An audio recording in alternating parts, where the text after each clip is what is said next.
and we're recording, but guess what? I should be an actress. Dan, how are you? Hello, yeah, very well, thanks. Oh, Yourself? yeah, hello, thanks. Hello. Yeah, it's Friday. Come on. We just heard you playing. We just heard you playing your music. And you're going to play us out a bit later Time to on. relax. Thank you for coming Yeah. on the Friday, the music shop show with me. If I move to the, people can see Dante. Boom. In the house. We've got Dante finally. It's been a few weeks we've been trying to get him on, but he's finally here. And whilst you lot couldn't see, I was too busy dancing. I almost missed the cue to jump back in and bring our Dan into space. Dan, tell the public hi, hi, hi. Hello, how's it going, everyone? Big up Valerie M, as always.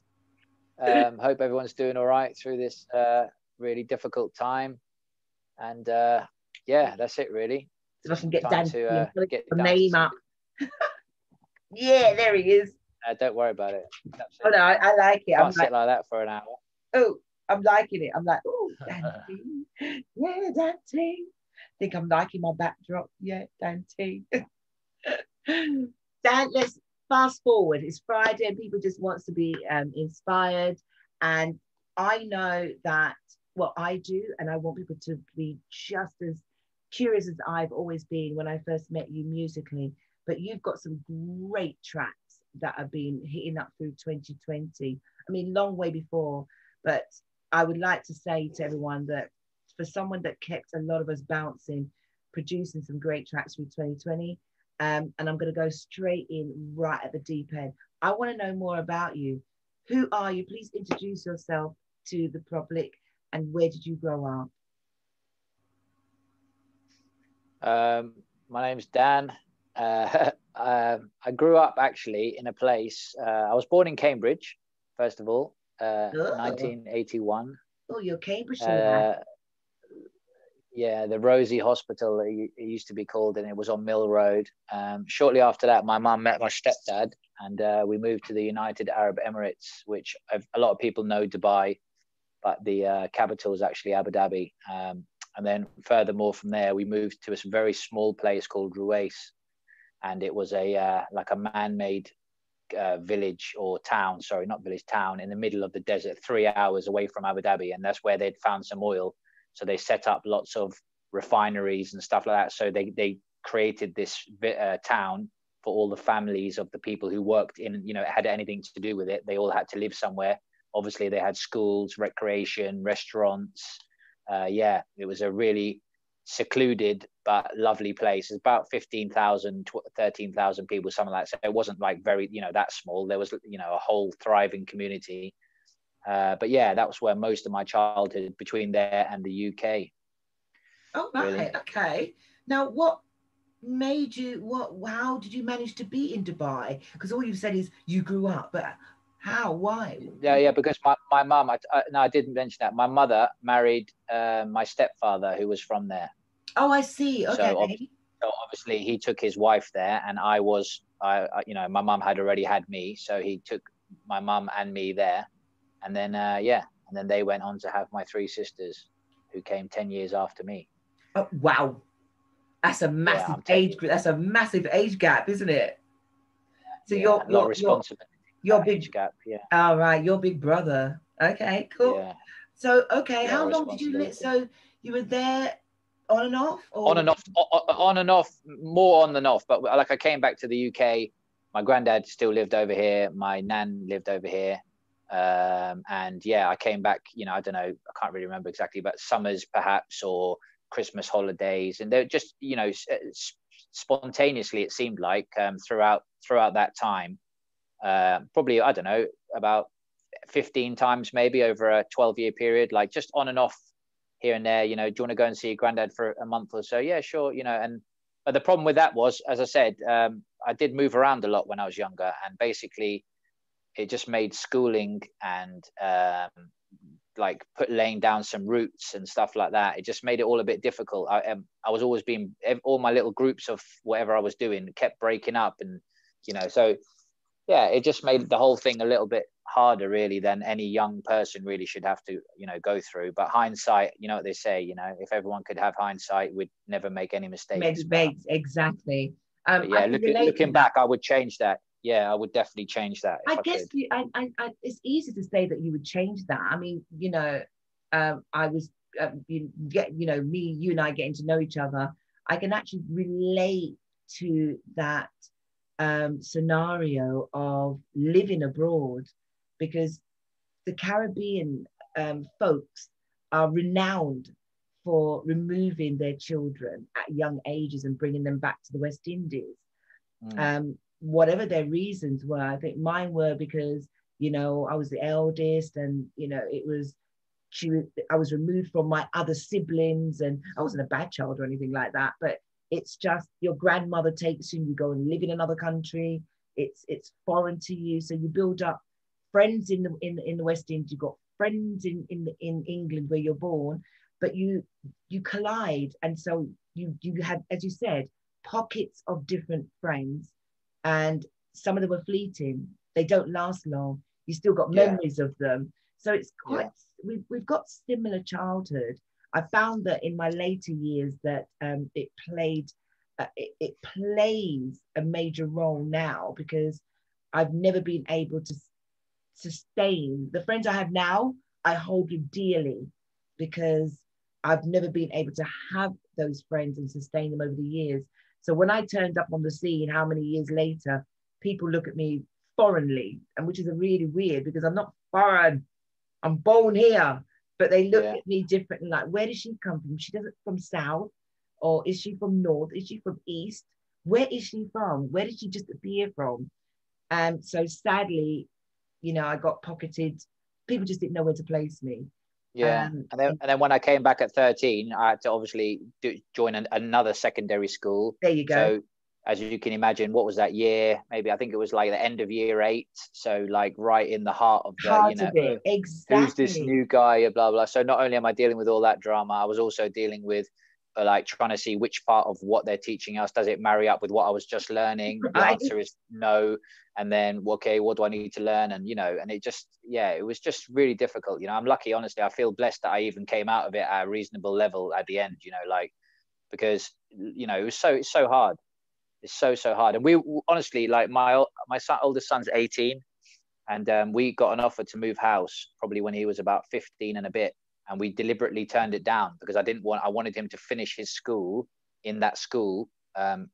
You know, I remember saying to my partner, it's really important, I'm not disrupting, you know. So the lesson there is obviously you learn from what's happened to you, and you know, try not to reapply it. But yeah, so you know, he doesn't realize how blessed he is, but like I've said to him before, mate, we deliberately put off moving just so that you could finish that correctly, Education. maintain your group of people that you're with, you know, social and schooling, and then let you move on to your college stuff, you know, which is doesn't matter at that point. You can live anywhere, he can just commute to the college and stuff. But yeah, that was a big factor in a lot of my, you know, later on life decision making, Yeah. because you can't, I mean, it's hard to do, and you keep moving, changing, mixing, matching every 5 minutes. I mean, it Difficult. felt like that. It was probably about 4 moves, school moves. I think I moved school roughly 4 times throughout there, and some of them were Wow. primary, junior, and some of them were secondary, you know. Yeah. And I think 4 in total. It's really difficult. You get friendly, Yeah. you know. Most people, if you go to primary all the way through to secondary, Right.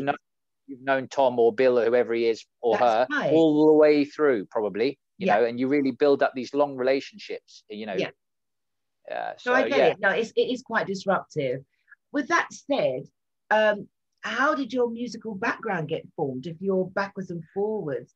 So, you know, Well, what was your influences for music? my first influences was definitely hip hop, 100%.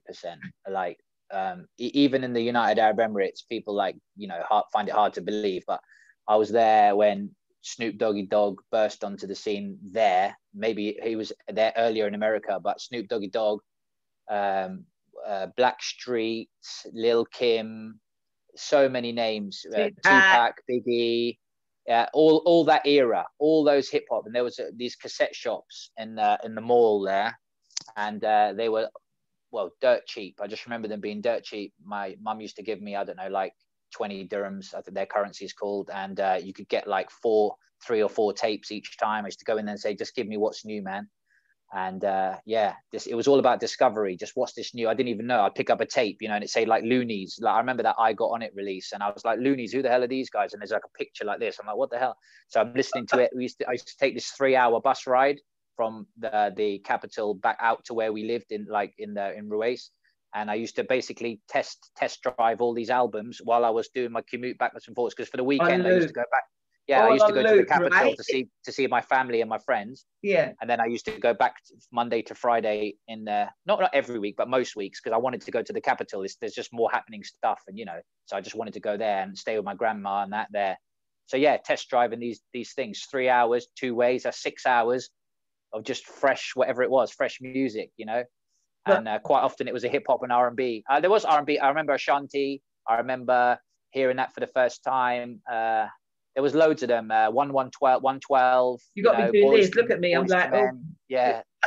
There was some real good. It wasn't just like proper hip hop, gangster rap. There was actually some R&B and rap type stuff. Yeah. But generally all from that category. They call it hip hop and R&B. It's from that side. That was my early influences for sure. I still love it now.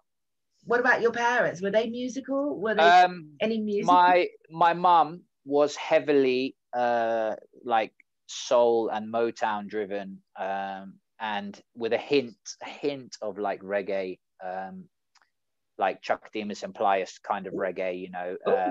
I don't remember her playing me too much like underground reggae, but like some of that,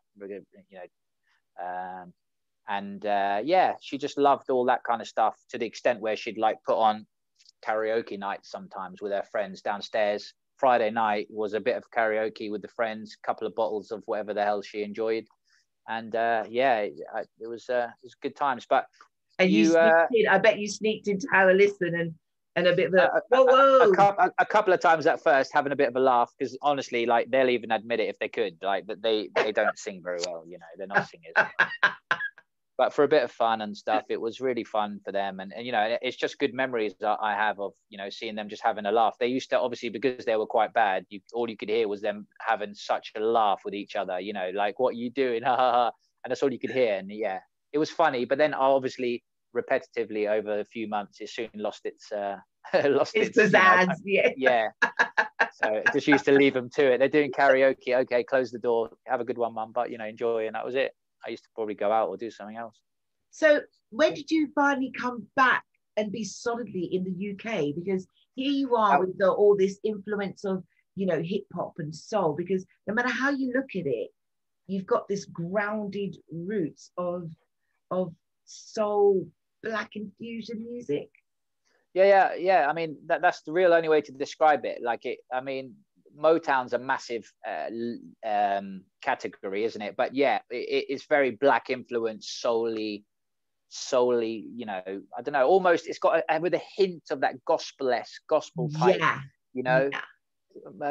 don't know how to say it, but yeah, no, that's right. A little hint of gospel in there maybe as well. Yeah. When I came back here, I think I was approximately 13 to 14, which is about 93-ish, if I remember rightly. And then basically, I came back and we stayed with my nan for a while, because we didn't have anywhere to live at first. And then shortly after that, my mum got a house, and the people, because obviously my friends, some of my or not friends, but people I knew around there, they knew that I'd come and go and stuff. So when I came back, it was like, oh, you're back again, how's it going? And then it was like, what they're into is what I was checking out, because we didn't have house and garage and stuff in the Emirates. It was really unheard of. It was all, like I said, in the Emirates, there was a lot of Sudanese people, basically black people, but the black Arabs, there are black Emirati Arabs, but a lot of the black people there were from Sudan and Ethiopia. Right. So they were the guys mainly pushing the emblem of hip hop there. Hip-hop, it was because they were black and they were black. I don't know. We're talking about young boys here, but I don't know. But either way, they were heavily influenced by it. So obviously that's what happened to me. When I came back here, it was like literally completely different. Like barely anyone was into hip hop. They were going to me, what's that album and that? What's this? Because I came back with all my cassettes and my CDs and that. And then they were going, what's that? Honestly, it was like the Emirates was funnily ahead of us here. I don't really understand that, but they used to get all the fresh they're a very import kind of Yes. country, the Emirates. Yes, They get they are. everything from outside. So, and, you know, they get all the stuff from China and all the video games early. And, you know, they're always that kind of place. So perhaps they were ahead of the curve here. Who knows? But when I came here, it was all about garage. Like all the people around me, even not a little hint of house, but most people were even calling house garage. My age group. Don't forget, we're 14-year-old people at this stage. So they're going, oh, I like this house record, house. So, and a lot of that stuff, looking back, was actually garage, or a lot of the garage was actually house. Yeah. So for me, that's where I fell into. One of my mates was like a DJ. So I basically had got interested in it. And then I remember saying to my mum, oh, blah, blah. And then thankfully she brought me these belt drive turntables, which were really, looking back now, I mean, they're ridiculous. Like you'd laugh if you pulled them out now. And got, you sure they weren't CDJ 100? Yeah, no, they didn't even exist then. Seriously, they did not exist at all. And yeah, so they were difficult, to say the least. Looking back now, but that's really what I think's helped me a lot to become quite a sort of consistent DJ with, a decent skill level that I can maintain throughout sets and stuff without, having all this mix and match stuff, because I've learned on the real, in my opinion, what I'd say the hardest way, the belt drive, you can't get any more ropey than them. You touch them and they stop, you press them and they take 2 or 3 seconds to get going. I mean, they were terrible, really. So you served your apprenticeship. You definitely served your apprenticeship, didn't you? And then I upgraded to the direct drives, which is what everyone knows is the best technology of those, which obviously Technics were the best ones at that time. But I had some, I think I had Sound Labs first, but they were very good, but they weren't Technics, because obviously Technics were very expensive then. So I had Sound Labs first, and then I finally saved up for you get to the top, the Technics, and it was good. It was good. I enjoyed it. Do vinyl? Did you not practice? That's what I'm talking about. That's what vinyl. Belt drive DJ. They're belt drive vinyl turntables. That's what I'm saying. Right. Belt driven. They're not. They don't have a motor. That like they've just got there is a small motor, but it's a belt that drives them. Like, whereas now that the motor drives the plate directly. That's what I'm trying to say. Right. I got you now. Now I get you. Because I feel I I don't know about you, I feel that if you haven't, I know it's a horrible thing to say, but if you were to put vinyl in front of a lot of DJs today, they wouldn't know what to do with vinyl. They wouldn't know where to start with vinyl. They've probably seen their parents play it on the Blue Spot Grab or their Technique stereo or something like that, but never DJed with vinyl. So I guess it would be, I think it takes away a lot of the magic of being, for me, in my eyes, being a DJ, knowing that you actually do know your skill, you do know what you're doing. Yeah, but also then you had to know your music. You had to know what that record did. I remember that. Like, I knew all of my garage tunes literally inside out, because when you're DJing them, playing them out, you can't look at something to know, oh, it's going to kick in a minute, or it's going to kick in, or there's another bit here where it goes quiet. Yeah. So I'll use that bit to then fade this one in. Like, you didn't have any kind of visual. It was literally all about you knowing your tunes. Yeah. So nowadays you can download a tune today. You can put it on the decks and you get like a visual representation. So you can kind of see, oh, it drops in there and there's a bit of a lull there and so on. Which is not a bad thing. DJ today and tomorrow. Yeah, it's not a bad thing. I love the new technology, seriously, and I've embraced it. I use this thing called Record Box, like most sort of professional people, and it's amazing. I've got all my collections, deep, garage house, two-step, whatever. I've got it all, old school, new school, different. You can have it in multiple different select folders, and that, go into a place, I see what the mood is, I see what the vibes required, and then I just go into the relevant, location, and then I can pull out from there, rather than me carrying. Yeah, it's wicked. But I do think, even if you're learning to DJ today, take some time, a year, even 2 years, and just practice. Just buy a bunch of old crappy vinyl that nobody likes anymore. It doesn't even matter what they are. It doesn't matter what genre, nothing.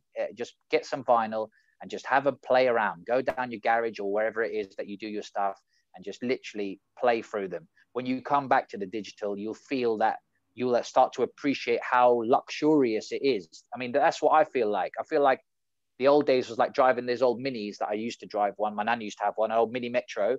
and now I get into my sort of Ford Focus, fully packed out with electric everything. It's a completely different car and drive, you know. So I'm not saying that the old Mini is better than the new thing, no, but they're both in their own. But if learning to drive in that sort of, with, you know, learning to mix and DJ with that kind of problems, with those problems, allows you to appreciate now that they're not there, you know. Plus, it's definitely a skill thing, you know. It's a skill thing. It definitely is. It definitely is. Do you recall what was your first gig as a DJ, and where was it? I did a few gigs. Probably the main one was memorable. Which one was memorable then? Memorable was we did. I used to work with this internet radio station called Rapture FM, and they were friends with Casey and Daz Norman, who ran the Catch the Feeling brand. Okay. And that Catch the Feeling brand, they did a collaboration with Twice as Nice at the Cambridge Junction, probably about 16 times or something. And we were invited into room 2 to like host that out. So that was like amazing, because I was about 17. Obviously, then it was all full vinyl, obviously, which is that's all you had. So it wasn't like, oh, I'm doing a vinyl set. It was just vinyl. That's it. You don't even mention the word vinyl because it's vinyl, part of the package. Yeah. Whereas nowadays I say, oh, I'm doing exclusive vinyl set. It's like, you know, then that didn't exist. Anyway, so that was Twice as Nice at the Junction with Catch the Feeling. Everyone and, you know, whoever you've heard of was there at some point. I remember one of the first tickets, EZ, Timmy Magic, Norris the Boss, Matt Jam Lamont, obviously Casey and Daz Norman were there, a few local people as well, the Rapture FM people. I call those are cream of the crop names, darling. Cream of the crop names. Yeah. But well, back then EZ appeared there a few times. You know, he was a kind of different then, in the sense of you'd see him on more sort of, you know, regular nights on the circuits. I call it the circuit. He was just, you know, and he wasn't, you know, I didn't really, you know, bear in mind I'm 17. I don't think he'd even got that big at that point. Maybe that was 90, I don't know, 6 or something like that. 7. That was a long time ago. Somewhere around there. I mean, I've got the flyers on my Facebook somewhere. I'd have to find them, because someone tagged me one the other day. I was like, oh yeah, what a blast from the past. But yeah, I mean, you know, they were all, and I didn't even know. I met Norris the Boss. I've got a picture with him somewhere, me and him, like, you know, posing, whatever. And that was from such a long time ago. And it's funny now that this guy is now playing my tracks and is on his shows occasionally. You know, he's given me a few spins, bless him. Big up Norris. But yeah, that's what happens, Dan T. Yeah, all right. The world goes round. It's just I wish I'd known then what I know now, and I wish I know now. It's just one of those things. But yeah, I enjoying it for what it was. It was a wicked. They were some of the best times. You know, everyone I know that attended there or DJ'd with us there, they still talk about it, saying no, great times. You know, and I spoke to that KC not that long ago and said, "Yo, those nights were wicked, man." He was like, "Yeah, I know." Those were the best. It's not like it is now, but well, we're in quarantine, we're in COVID, but that's different. Okay, I'm going to ask you this. So you started in the music industry, you're now DJing, but isn't it true that you took a bit of a hiatus, and why? Yeah, so that was like 17 ish, and then my son Dylan was born when I was 20, and but you'd only just got started then. Kind of, yeah. I mean, obviously at that point I'd been mixing for about, I don't know, 5 years ish, 6 years. Started to play out a little bit. Obviously that Twice as Nice, and then there was a few local gigs and bits and pieces, some more low key. I'm mentioning that one because obviously most people recognize the name, but a lot of these names and a couple of these bars have not even existed anymore. They've gone now. But back in the time, there were certain bars and little clubs and whatever. Cambridge has got a few. They used to have quite a few little cool little underground clubs and that, but they're not here now. So anyway, so 20 years old, Dylan was born, and I've been working full time since I was 16, trying to pay into the house to help my mum and stuff like that. And so he was born, and it just became, you know, as the months went on, it just became harder and harder to justify putting time to it, justify putting money to it, having large decks set up and that in the living room, because obviously 2 turntables, the big mixer and the speakers, you know, it wasn't as, you know, compact as some of the stuff is today. Or I didn't have these nice carry cases you could slide it away, you know. The setup and dismantle and setting it up was just so long-winded. Everyone I know just left it out. You used to have to set a place for it and just leave it there. It wasn't like now, whereas I get my RX out the cupboard and it's, it's easy. I can put it away. Anyway, so yeah, took a break from about maybe 20. It took a couple of years before it got really too hard. So maybe like 22 years old. And then I didn't come back to it till maybe just after 30, somewhere after 30. Wow. So you took like 8 years out. Yeah. Did you still keep your ears to the ground? I'm sure when you came back, how hard was it to sort of like literally just jump right in? How did you adjust? I did honestly jump right in, because when I came back, I met my friend Richard, me and him, we run Hive Collective together, and he was doing some bits and pieces. And it's like, yeah, I used to DJ. We're having a chat, and it's like, oh yeah, I used to DJ. And some people still know me. That, oh yeah, Dante, what are you back doing this now? Are you? Oh yeah, come on, mate. You were wicked, mate, back in the day. I'm like, oh, thanks, man. And then I had a little bit of that here and there. And then they put on this garage night. That was at the Fez Club, with and MC Kai came down, and they were a lot of them were very sort of new to DJing. Like, well, not new, but a lot newer than me.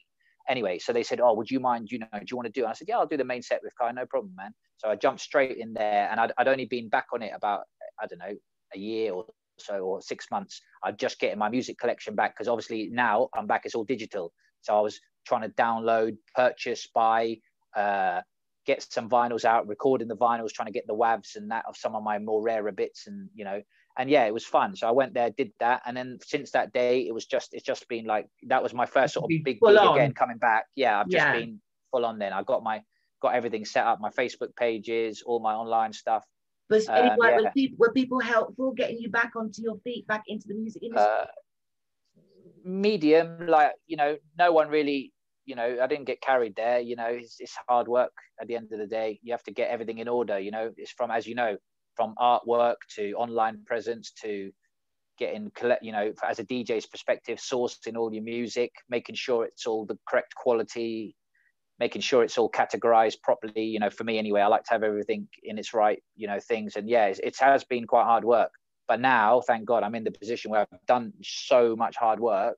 It's relatively easy just to add in the one or two that I find here and there now, rather than in the beginning, we're talking like, well over 1,000. I had to obviously organize, make sure, again, quality. When you're doing these vinyls, sometimes they've got obviously weird crackles and bits and bobs, and because there is no digital copy of them. They are the original vinyl rips. That's it.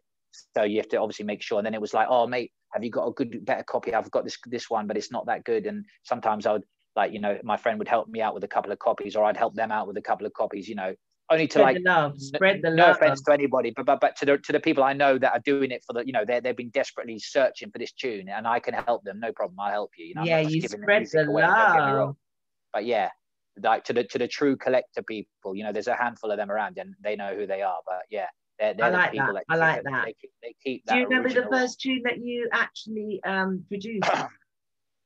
Yeah, of course. That's Bumpy Bass.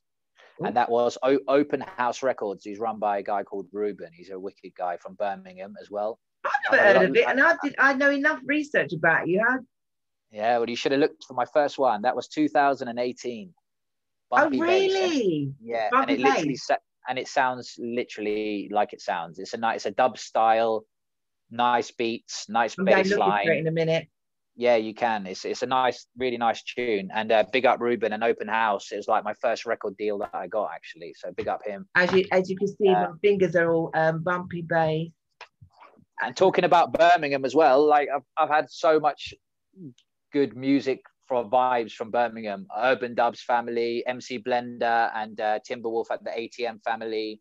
JD Lee, female vocalist who I've worked with a lot. She's from Birmingham. Okay. Had some great DJ sets with DJ MJ. She's part of Urban Dubs from there as well.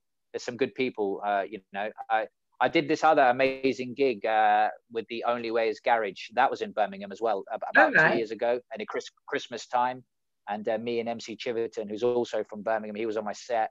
That was a great event. That was one of my favorite events, probably of recent times. The vibe in there was honestly, everyone knew.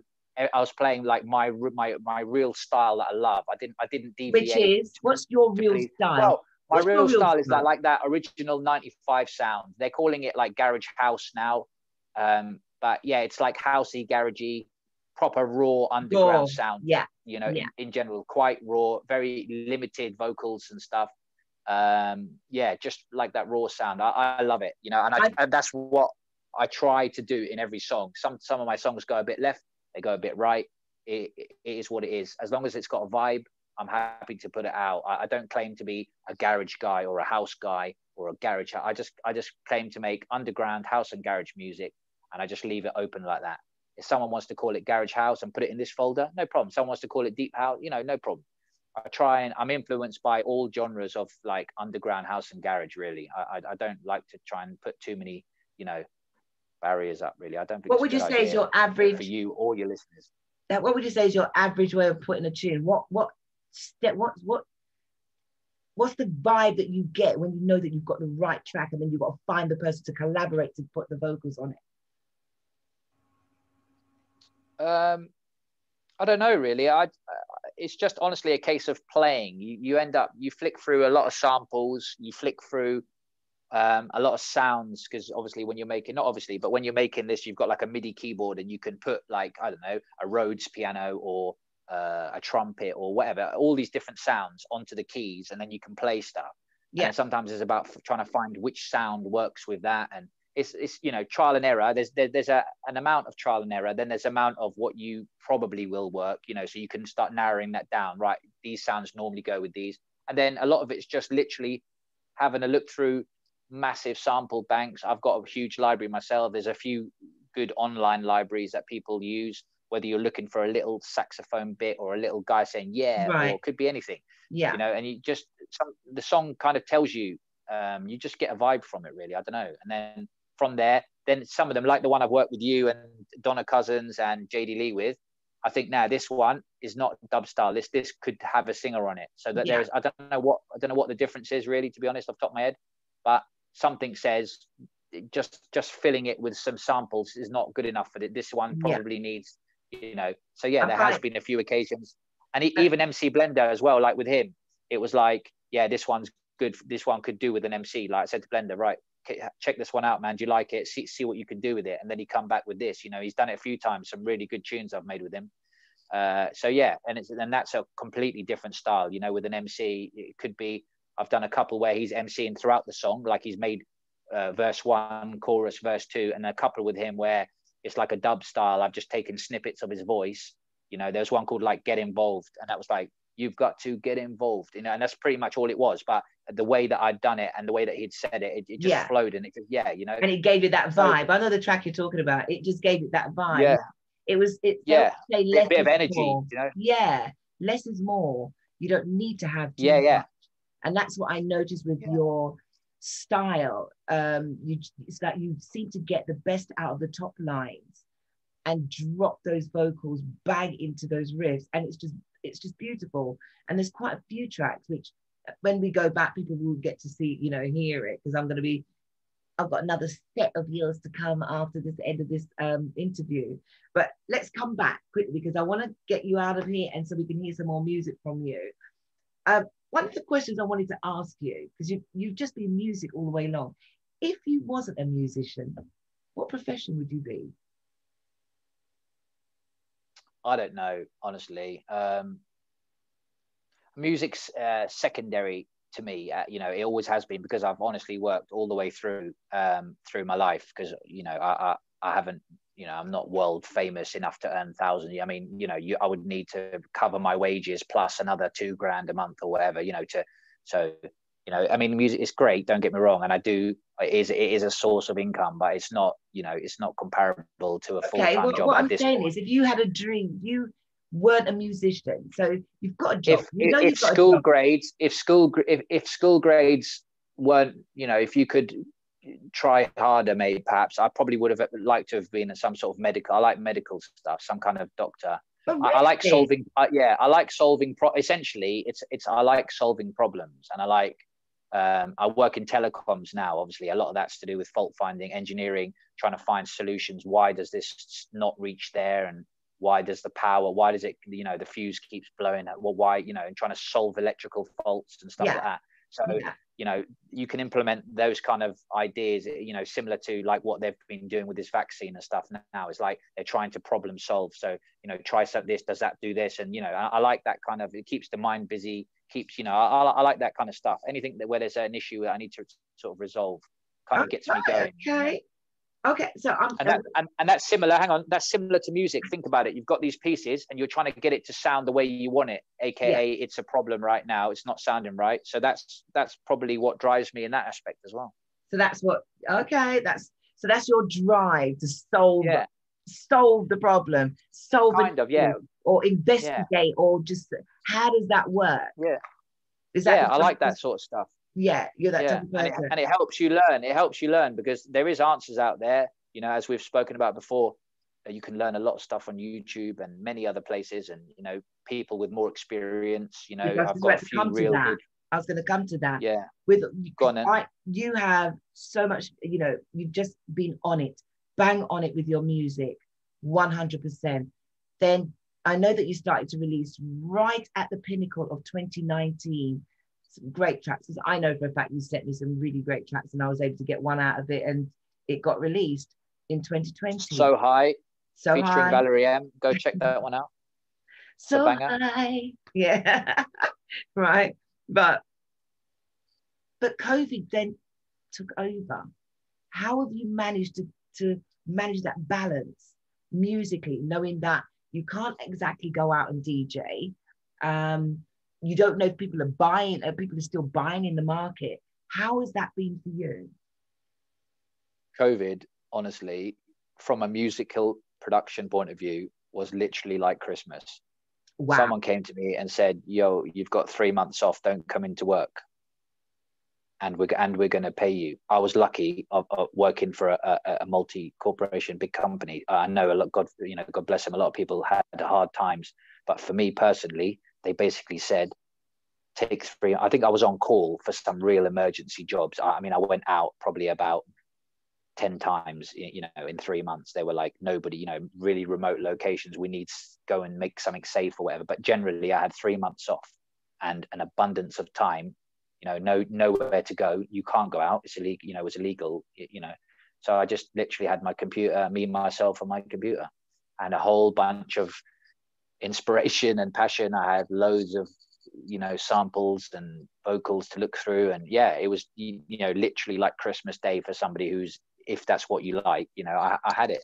Plus we got loads of DIY done at home, and the garden re-landscaped, and, you know, it was, if you were in the right position, it was a good little thing. Now we're nearly 2 years in, you know, or sorry, a year in. I mean, a year in it, yeah. We've had enough, you know, it's really bad, and I wish people would just bloody stay at home and let's get through this. But in the meantime, the very first initial bit, we didn't know. Nobody knew it's going to be a month, 1-2 weeks. You know, we didn't know. So I'm only talking about the specific beginning. It was so much fun for me, honestly. We had such a good time. A lot of my friends said to me, you know, oh yeah, we're having a great family. It's been nice to actually speak to our family, because you just wake up, go to work, come home, have dinner, say goodnight, go to bed, you know, and it was good to speak to my kids, you know, really socialize, my partner. We all had family time. It was, the first few weeks were amazing for all of us, honestly. I'm sure a lot of people would say that. But then lockdown 2, what happened when you got to lockdown 2 and now we're in 3?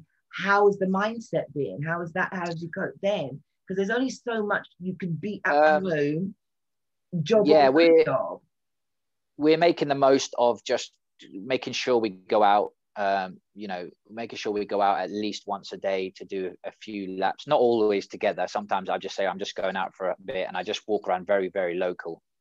My son likes to go for a bike ride around like the little bit larger area, but the same thing. And then we just walk around. I think it's hit my 9-year-old the worst, because he can't play out. Yeah, he can't play out. So all he's doing is basically doing Xbox or drawing and whatever in his bedroom. And I've actually noticed he's gained a little bit of weight. I'm sure across the nation, a lot of kids having the same issue. And because, you know, what do you normally say? Oh, go out and play. He can't go out and play. What's he going to do? Stand in the middle of the green by himself, you know? And that's what the kids of nowadays, back in the day, you used to be able to go out by yourself. But the kids nowadays, they can't. Honestly, if I said to him, just go outside, here's a stick, yeah? Here's a stick and a cart and a tin of empty tin of Diet Coke, you know, here you go. He doesn't know. like they're from a different time. That like Very whereas much, very much. I used to love walking around just looking at random stuff and I don't know, trees and It's not like anything, that anymore. no. It's not like that anymore. So with that in mind, and with he can't play with anybody, and obviously you can't just send him out and say, oh, stay 2 meters away. He doesn't, you can't. So for him, and obviously now we're in winter as well. It's not like he can go and play in my garden. So it's been difficult for him, bless him, actually. I think so. People with younger kids, it's harder. At least like my older son's 18. It's not too bad. I can say, look, mate, do this. Try to stick with this. These are the rules, and that's all I can do, really. I hope that he just follows them when he's outside. But I think that's what people are suffering with now. Like, you just can't do anything. Like, sometimes we used to go, I don't know, like everyone, to the seaside for the day, or to a park, or to a zoo, or whatever, or visit your friends, like, I don't know, things like that. Just simple things. Go and see our family, other family members, my sisters, their aunties and uncle. We just can't see anyone. Yeah. Like everybody, but I think that's where people are feeling the pinch the most, I think, now. Because, well, what would you say to the people that you've been fortunate, whereas, you're able to have a job, probably parts of it furlough, parts of it not, but you're still getting an income coming in, and it's still able to produce music. But there are guys out there that, I'm not calling any names, or I'm not saying that, MCs don't know how to DJ, or they don't know how to play music. Do you understand what I'm saying? It's like learning a whole new profession just to keep their creativity going. What would you say, they're not as fortunate. So what advice, or what would you say to them? Yeah, so you're talking about people that do like DJing is their full-time income. Yeah, so those people, honestly, I can't really comment on them because I don't know. I don't even know what that, and I know people like one of my friends does beauty therapy and stuff, and that's the same. That she has had such a bad time because you can't come into contact. You can't do people's nails and eyelashes and makeup, whatever, because you can't be close. So she's self-employed, so she had no furlough money. Her and her husband both had like self-employed jobs. So I really, God bless those people, and I hope, I don't know what to even say about them. But for me, I was in a full-time job with a multinational corporation who would have paid furlough, but they because they're part of the infrastructure, they stayed open. And like I said, we only had that 3 months. I've been back to work after those 3 months. I've been back to work full time, and then we've just been juggling with what the tier system is. So if like now the government have said right back up to the top, so now we've gone back to emergency only, and then when it goes back down, we'll go back to a little bit more, and so on. And there's like a tiered level of jobs. We don't just go out for the sake of it and do run of the mill stuff. No, we've been on the what they call priority needs list. But yeah, like a key worker sort of thing. Yeah. But like important jobs. Yeah, important jobs that need doing, like things for the hospital or old people's homes, or anything to do with like medical, like I don't know, like police, ambulance, anything to do with infrastructural stuff. I love that. You're still no matter how much you are being a DJ, you are still a key worker. So, I applaud you for that. Yeah, but DJ had to take a back seat because, there's only so many live streams you can do. I like doing them, but I try to do them every now and again to keep them a bit fresh. The same as guest mixes. This year, I've just pretty much done all guest mixes for different brands and various things, which has been fun. But yeah, my main focus has been production. I mean, like I said, when you come home, you can't go out anywhere. There's nothing you can do. So for me, I've just been putting all of my time and energy into that.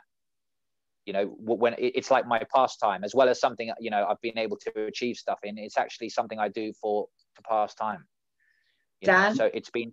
I was going to say to you, I just applaud you because you've kept it. You've had to maintain it. You've had to keep together, keep your family together. It takes a lot of work, and a lot of, you do have to maintain it. If you take your foot off the gas, things start, I'm one of those people, I like to get stuff done. So when I get something going, I do need to finish it. I can't just sit on a song for like months, and that it just doesn't work for me. I like to get whatever it is I need to do completed and move on. I've got you playing us out very shortly. Any words of advice or inspiration you can give to those in the COVID who are struggling to keep it together, what would you say to them just to let them know that it will end soon? And I mean, I'll say my own bit after, because there's so many people dying at the moment. It's unreal. But let's try and, just to keep everyone's spirits up while we're here, what pearls of wisdom could you offer? I don't know about pearls of wisdom, but I suffer from mental health as well. And I find, for me personally, I just like to try and keep busy. So again, creating music is a great pastime. As I mentioned earlier, we've done a lot of DIY. And when it was during the summer months, we'd done a lot of gardening work, not because we had to necessarily, but something to do. I find if I just get up and try and get something accomplished today, whatever it might be, for me, that really helps to know that I've done, I've achieved something, I've accomplished something. Plus you get to, obviously your surroundings improve at the same time. So it's win-win. Or in music's case, a song gets completed. That's the byproduct of trying to get something achieved, something you enjoy.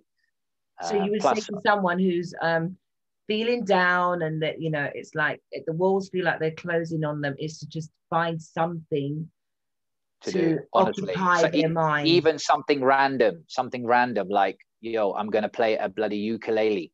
Fine. Go and buy one off of Amazon, about £19. Go on YouTube, look up how to play. It's only a 4-string guitar, ukulele. Look one up. You could probably start banging out a few notes within an hour. Just watch the guy play 2 or 3 different hand positions. You could get a little something going, and then you think, oh, I've done something today. And then the next day you should, or hopefully could wake up feeling like, oh yeah, I want to learn a bit more, and that's all it takes sometimes, that little one bit of, achievement to make you want more achievements. Yeah. And then you want more achievements. I don't know. I found that a lot of people have, I found that a lot of creative people have opened podcasts now, not necessarily music podcasts. We're talking from all sorts of, from photography to different things that they probably liked, even though they were DJs, musicians, writers, composers. If it's not a podcast, they're starting up their own YouTube channels. I'm probably one of them. And it's because they used to being creative, if that makes sense. But then there's other people who are not just, who've always wanted to write a book, and they've written books. So I found that this is what COVID has done. But there's other people, even though they are creative, have struggled, everything. I mean, I know for a fact that I was up and I can have downs. So, I love your pearl of wisdom that you've just said. It's like, what your outlet is. You're fortunate enough.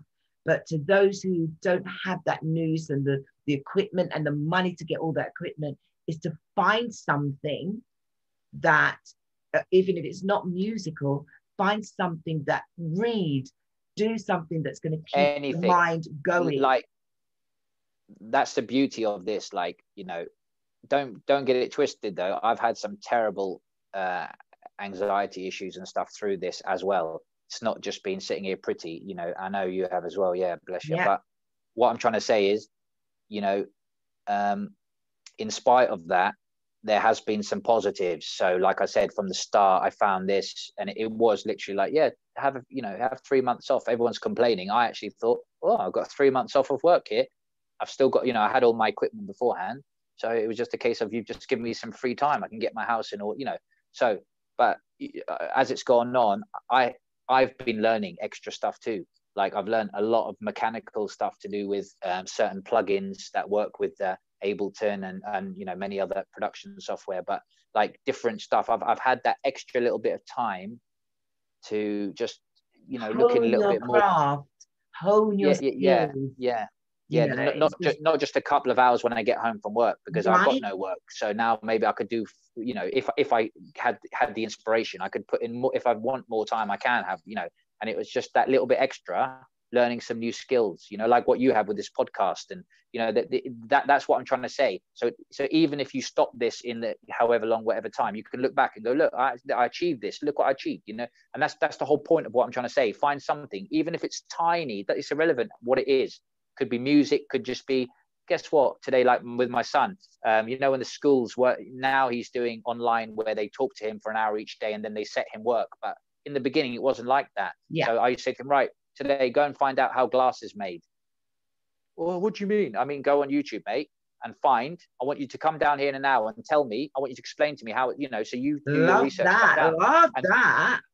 And we were doing that regularly. Trees, paper, anything I could think of, something, you know, not too crazy, but just, you know, he's only 9, but something like, which I think he could, you know, again, achieve. And it's like, yeah, well done. You've achieved that today. Look what you've learned, you know. And then we did a little bit of martial arts stuff in the background and just trying to, you know, again, he might not never do martial arts again, but he knows some now. He's learned something. Yeah. He's learned something. He's learned and he'll remember something that he's done with his dad. Yeah, as well. And just anything, even that martial arts. What about yoga? What about meditation? What about, I was just going to come on to that subject. Yeah. There's so many little things, you know. So many, you know, it's that whole meditate. I'd like to think that even though we have been tested, I mean, we have been truly tested mentally, physically, our well-being, because we were not.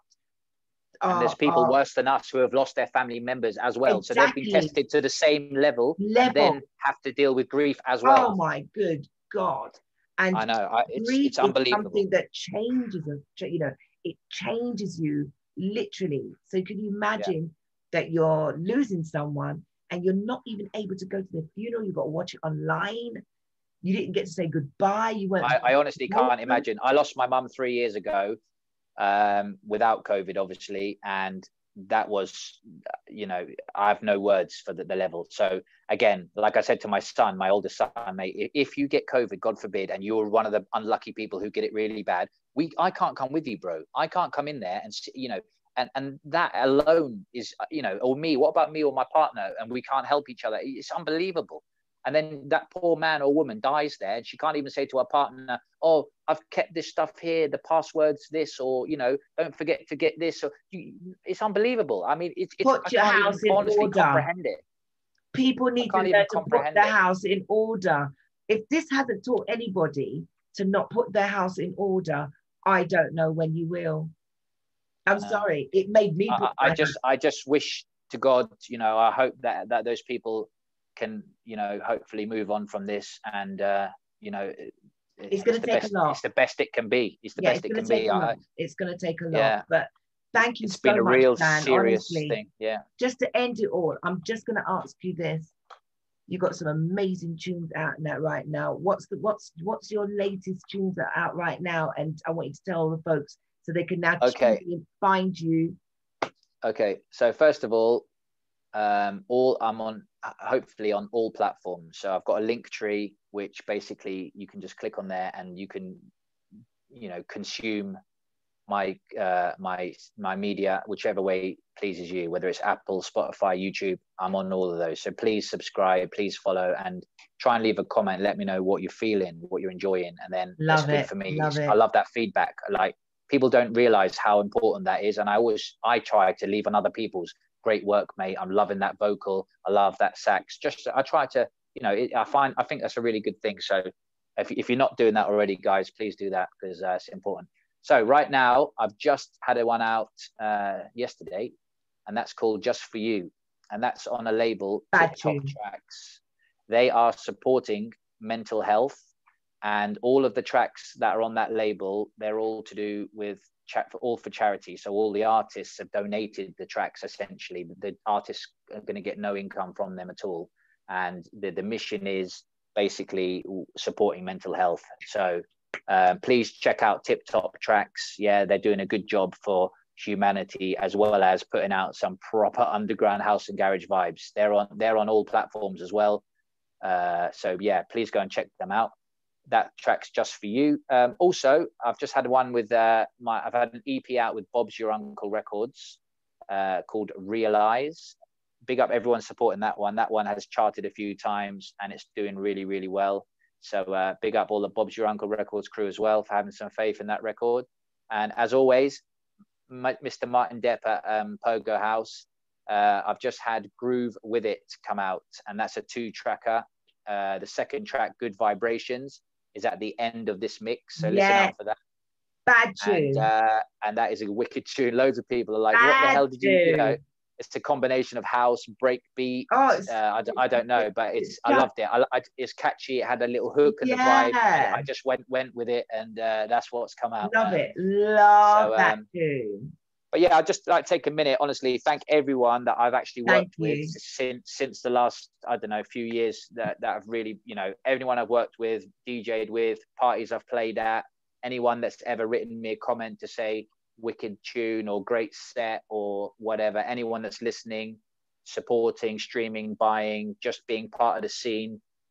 All of us are the scene.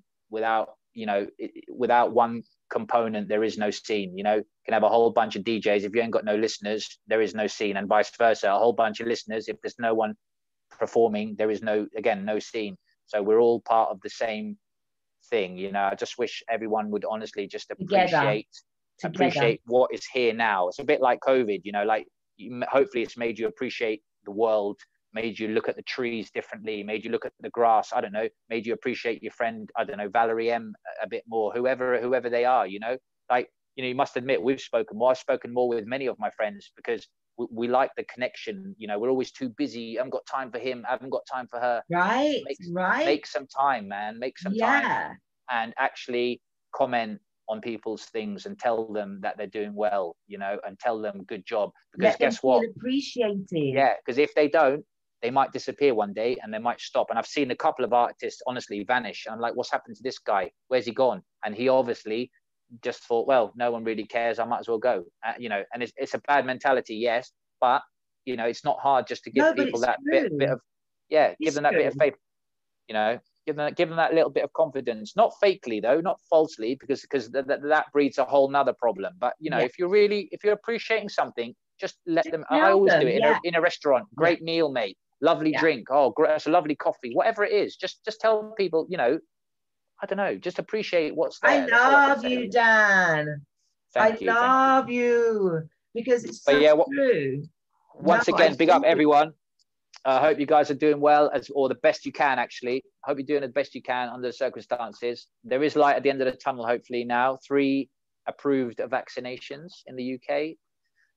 Let's see what happens. You know, let's get the older people protected and the vulnerable people protected and just see what happens. And for all those that don't want the vaccine, can you stop telling other people not to get the vaccine? Because let people make their own mind up if they should have the vaccine or not. Really, truly. Just each to their own. I'm a great believer of that. Yeah, if you let the people do what they're doing. Let people do what they need to do and stop scaremongering people on telling them what to do. Let us decide. And to be honest though, legally, just do, you know, at the end of the day, no one's bigger than the government at the end of the day. Right. You know, we're all living in this country that's governed by this government. So if the government say, stay in your house, don't go out by a certain whatever time, just stay at home.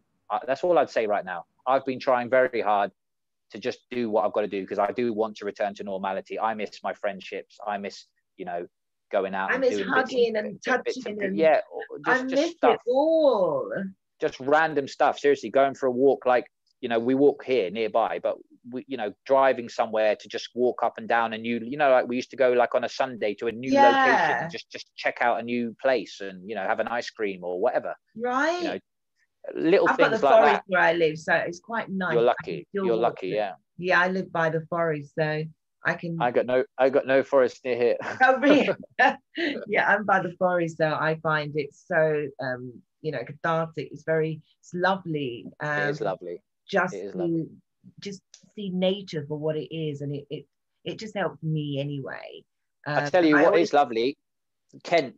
I've been to Kent a few times for music purposes. Yeah, plus my friend Donna Cousins, down there. my friend Donna Cousins, who I work with, lives up there, and the scenery there is amazing. Tremendous. Amazing. Yeah, it is. It really I love it. is. Every time I drive there, as soon as I come to a certain bit, I'm like, oh yeah, I remember this, and just pure trees and green. It's really lovely up there, like particularly lovely. Kent, it seems to be anyway, the Kent area. Dan, it was an awesome, trees. awesome pleasure. Thank you. I love the music that you started us with, and I'm ready for you to play me out so that I can get up and get my groove on because it's Friday. So thank you so much for coming on. Thanks for having me on, honestly. And big up everyone pleasure. supporting, as I said, the scene in general, all the people who have suffered from COVID-related problems. God bless you all. And yeah, let's hope for a better rest of the year. Speak to you soon. Hopefully I'll be working with you again soon. Thank you. Speak to you later, darling. Definitely. Take it easy. Ciao. Take care. Take care. Bye-bye. Bye. Bye-bye. Oh, he was the best. That was, I don't know if you can see it, Dan T, everybody. My hands again. There you go. Dan T was in the house. And right now, I'm getting Dan T to get my groove on. Positive affirmations to you all. Please stay safe. Dance in your house, dance in the living room, dance out your front gate, dance in your garden, dance in your bedroom, wherever it is. Try and stay positive. My condolences to MJR, Mr. Michael Rennie, who passed away this week. And there's about another 6 fallen soldiers. So my condolences goes out to your family. I don't care if I didn't know you, but you were part of my circle. And this show is in loving memory to my brother who passed away 5 years ago today. So stay safe, stay positive. And if you can't, if you feel that you're losing it, reach out. Good night. Enjoy your weekend. Oh, don't forget, Sports Edition tomorrow, midday. Guess who? I've got the wonderful Sky Sports TV sports presenter, Lindsay Hooper, coming on to tell us about all the women that's working behind the scenes. Yeah, the women in the modern world. Not just men, not just you men. There's women out there doing it for themselves. See you midday tomorrow, 23rd of January. Time to party. Laters.